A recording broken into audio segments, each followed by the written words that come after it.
What's going on? Welcome back to the channel. In this video, I'm going to teach you how to stop thinking about food all the time. The term that has come to light in recent years is called food noise. And this is something where it's just all the time throughout the day, you are thinking about food. No matter what you do, no matter who you interact with, from wake up until bedtime, there's just this constant noise in your ears, in your head about food. And I liken this to something like financial noise. Imagine you don't have the financial situation that is conducive with what you'd like it to be. So all day, every day, you're thinking about money. Every purchase you make, you think about money. Every bill that comes in is worrisome. It impacts your relationship with yourself. It impacts relationship with your friends, with your romantic partners. When you have financial noise, it can take up every aspect of your life and it can be absolutely debilitating. Financial noise is constantly thinking about your finances. Food noise is the same thing. It's constantly thinking about food and it can impact every single aspect of your life. Relationships with friends and family, relationships with your romantic partners, a relationship with yourself can cause a lot of guilt and shame. And in this video, I'm going to outline 10 ways that you can stop thinking about food all the time to eliminate food noise.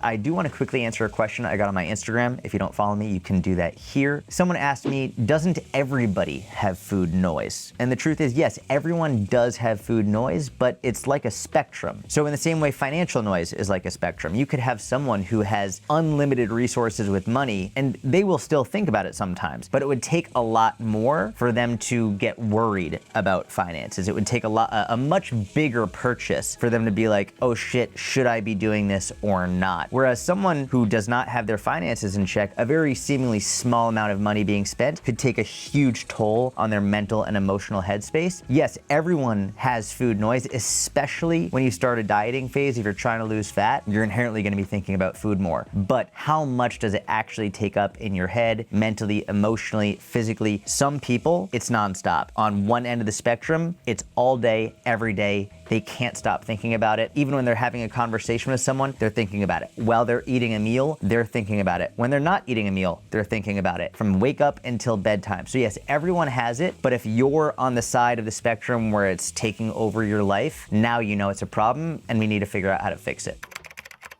And the last thing I want to talk about before we get into these 10 ways to stop thinking about food all the time is a very important reason why I hate the advice of simply eat less, move more for weight loss. Because while that is true, you need to eat less and move more, it doesn't come close to representing the difficulties different people will have. Imagine if I told you and you were having financial problems, imagine if I just said, earn more, spend less. It's easy. Earn more money, spend less money. Then you'll have more money and you'll have less financial problems. You'll have fewer financial problems. You'd be fucking pissed, and rightfully so, because there are countless factors that are going to make that not only more difficult, but potentially impossible for you in this moment. It doesn't mean you can't do that over the long term. It doesn't mean that there's someone holding you back, preventing you from doing it, but it does mean there might be many things going on in your life that are preventing you from doing it right now. So telling someone eat less, move more is the exact same idiocy as telling someone earn more, spend less. It's technically correct, but it helps nobody. Now let's dive into the 10 things you can do to stop thinking about food all the time. And this first one I think is potentially the most important, and I think I have a moral and ethical obligation to say it first. It is very important for you to think about seeing a therapist who specializes in food and eating disorders. You don't have to, but I do think it's important to discuss. There are therapists who specialize with this. It's worth considering. A therapist who specializes in this can get to deeper root causes that maybe you haven't thought of. Oftentimes when we think about food, we just think about it as something that is very surface level. If you are having issues with food and food noise, there could be something deeper and more emotional going on that you haven't thought about yet, and a therapist can help discuss that with you to help solve those issues, or at the very least get on the right track to solving those issues. If you're not seeing a therapist, or if you are seeing a therapist, please consider seeing one specifically related to eating disorders, because it could help you a lot.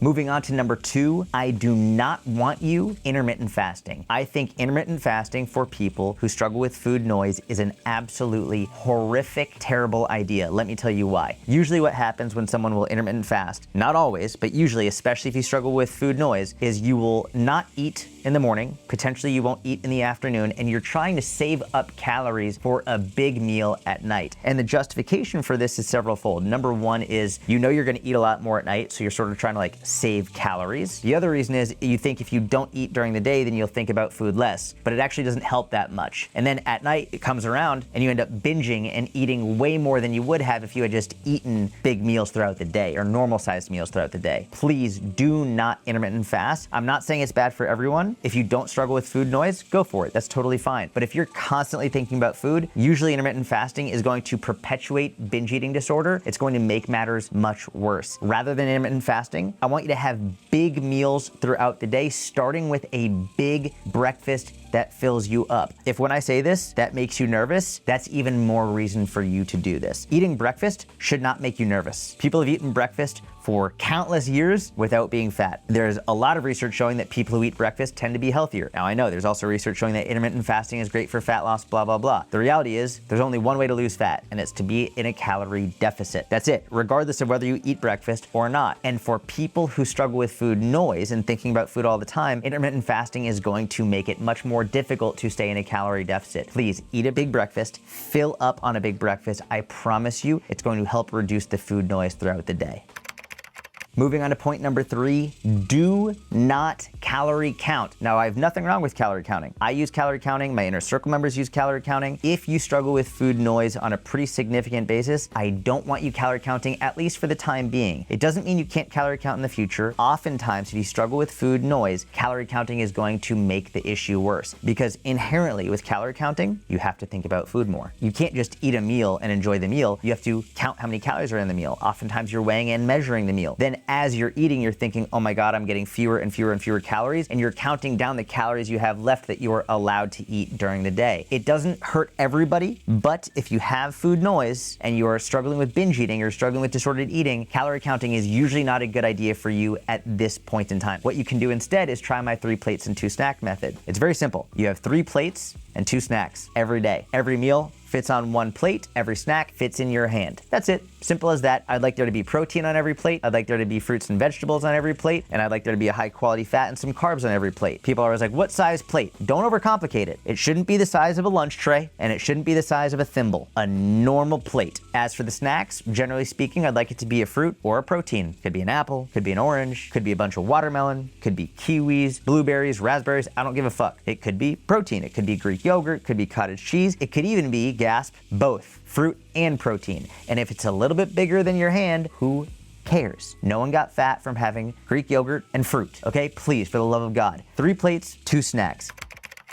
Moving on to point number 4, don't have a bunch of teeny tiny little snacks throughout the day. When you have food noise and you're constantly thinking about food and you're getting hungry thinking about food, I want you to fill up on big meals throughout the day. Like I just said, 3 meals, 2 snacks. Those 2 snacks, the size of your hand, the fruit and the protein, those are gonna fill you up. The big meals on a plate, those should fill you up. I want you to get full. When you're having these teeny tiny little bird or bunny snacks all throughout the day, you never get full. And when you never get full, you're gonna think about food more. And many people who struggle with food noise, they avoid getting full. Maybe they get a little bit full, they feel like they're bloated, they feel like they look fat, so they constantly try to avoid getting full. But the more you avoid it, the more you're gonna think about it. Get full. I promise you, you don't look fat because you got full. And even if you look a little bit more bloated, who cares? Get full. You'll stop thinking about food as much. Please eat big meals that fill you up. It's going to make you think about food a lot less. As for point number 5, it goes along with big meals, but I'm getting a little bit more specific. Have at least 1 big ass salad every single day. Personally, it's usually my lunch. I have 1 salad a day, at least 1 a day, and it's a big salad. I have a big bowl and I fill it with vegetables. And we'll put some images on the screen of some of the salads that my wife makes. If you want to join my inner circle, we have an entire salad guide that shows you all of our favorite salads we have at home. But the truth of the matter is, you really can't screw this up. Take a big bowl, fill it with vegetables, and eat it. If you don't like it cold, do a stir fry. I don't give a fuck. Eat a big salad or a big bowl of vegetables every day. Again, number 1 goal is to fill you up. I want you to feel full. I want you to get used to feeling full and knowing it's not a bad thing. Also, with the side benefit of eating vegetables, having more fiber. If you put protein in the salad, that's amazing as well. Just eat a big salad every day. As for point number 6, and this is going to be by far the most controversial one that I bring up, but also one of the most important, GLP-1s like Wegovy, Mounjaro, Ozempic, very commonly known as, these are a worthwhile option to explore. Now, many people view these as cheating. Cheating for what? This isn't a competition. This is life. It's not like we're in a weight loss competition. We're in life and we're trying to get healthy, and not just physically healthy, mentally healthy as well. Disordered eating is one of the leading causes of death among mental health disorders. So if someone doesn't have a healthy relationship with food, that is a major problem and they are not healthy, and we need to figure out a way to fix that. GLP-1s are not a one size fits all. They are not definitively good for everybody, but for people with type 2 diabetes, people with eating disorders, people who are struggling with obesity, these are people who are very commonly prescribed it, and it might make sense for you. One of the reasons GLP-1s can be very beneficial is because they can not only reduce your overall hunger, but they've actually been shown to reduce the food noise that you have based on the reward systems that we have in our brain. So interestingly, not only do GLP-1s help reduce food noise, they've also been shown to reduce impulsive behavior in gambling addicts, in alcohol addicts, in smoking addicts. So it's not just this is only good for weight loss and it's not cheating. This could actually seriously help someone who has a poor relationship with food, who's constantly thinking about it and having impulsive behaviors around food. This could help you establish better habits, reduce that food noise, and help you develop a healthier relationship with food, help you lose body fat, and get healthier overall. It's not for everyone, but at the very least, like I said, it's worth exploring and speaking with your doctor. Moving on to point number 7, and this one is far less controversial than GLP-1s. Stop following food accounts that are constantly showing food. If you already think about food all the time, the last thing you need when you pick up your phone and go on social media is to be watching other people eating and cooking food. Ironically, this is one of the things that people who have food noise struggle with the most. They're oftentimes watching people on YouTube who are eating huge amounts of food, doing binge eating, mukbangs is I think what they call it. I don't understand it, it's fucking weird. Stop watching the Cooking Network and the Cooking Channel. Stop watching people binge eating. Stop watching people do 10,000 calorie challenges. Stop watching these videos. Get it off of your social media. You can click on those posts, say, I'm not interested in this. Stop following those accounts. Please stop following them. Stop watching it. It's only going to make it worse.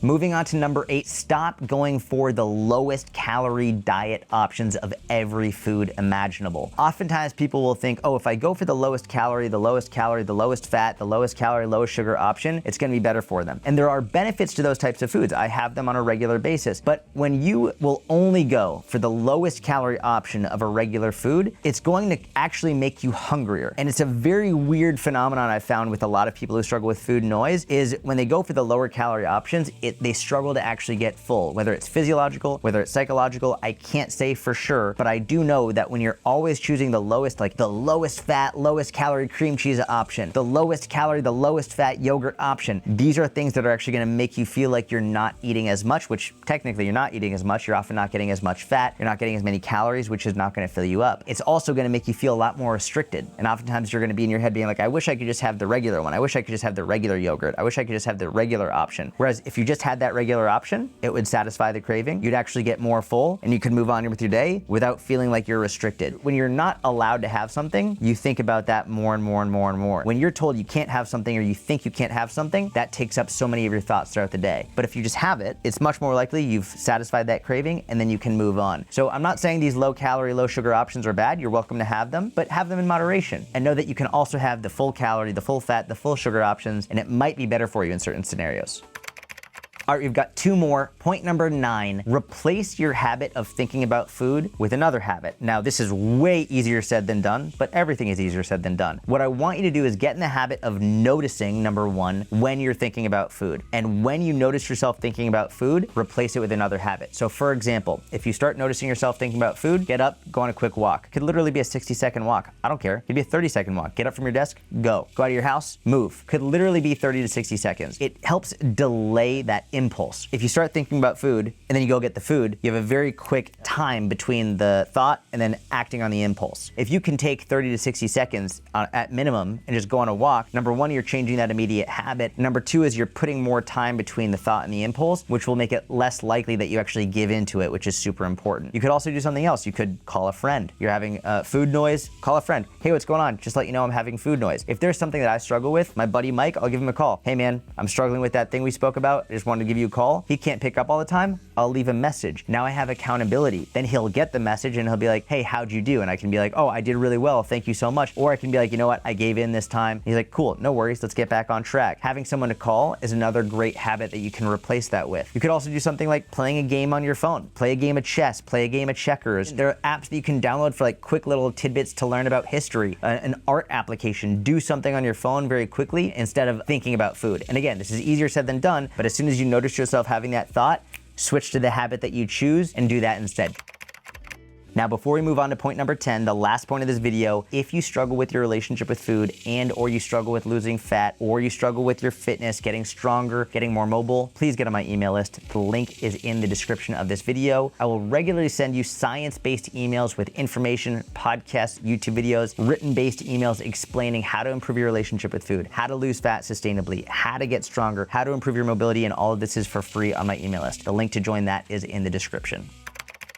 When you're thinking about food, whether you're in the middle of a meal and thinking about food, you're getting anxious that the meal is going to end, maybe you're not eating, maybe you're just thinking about food and you're getting anxious, I want you to stop what you're doing and take a deep breath. I want you to remember this is not an emergency. Thank God you have plenty of food. Even if you're a little bit hungry, it's okay. This isn't an emergency. You have to remember this isn't a race. There's no cheating here. There's no end date to this. This whole fitness journey, it's a lifelong thing. It goes until the day you die. There's no emergency. I know it might be uncomfortable and anxiety producing to be a little bit hungry. It can be uncomfortable and anxiety producing to think about food. Stop. Take a deep breath, relax yourself and calm yourself, and remember, this isn't an emergency and this too will pass. Give yourself some grace, take some time to breathe, hear what's going on in your head, calm yourself down, and then move on to the habit that I told you to switch it with. Whether it's going on a quick walk, calling a friend, playing a game, whatever, be a little bit more present in the moment, remind yourself that everything is okay and it's going to get better. Keep in mind, none of these 10 points are a quick fix. Even if you go to a therapist, it's not a quick fix. You're not just gonna fix the food noise overnight. This is a process. It takes time, and that's okay. You need to stop being so hard on yourself, stop expecting to make immediate changes in your life. It's going to take time. There will be times when you mess up, there'll be times when you do great. The one most important thing is that you never, ever, ever quit. Just keep going no matter what. I hope you enjoyed this video. If you did, please give it a thumbs up. Subscribe to the channel if you don't already. Make sure you get on my email list so I can send you more information on how to improve your relationship with food. Have a wonderful day. I'll talk to you soon.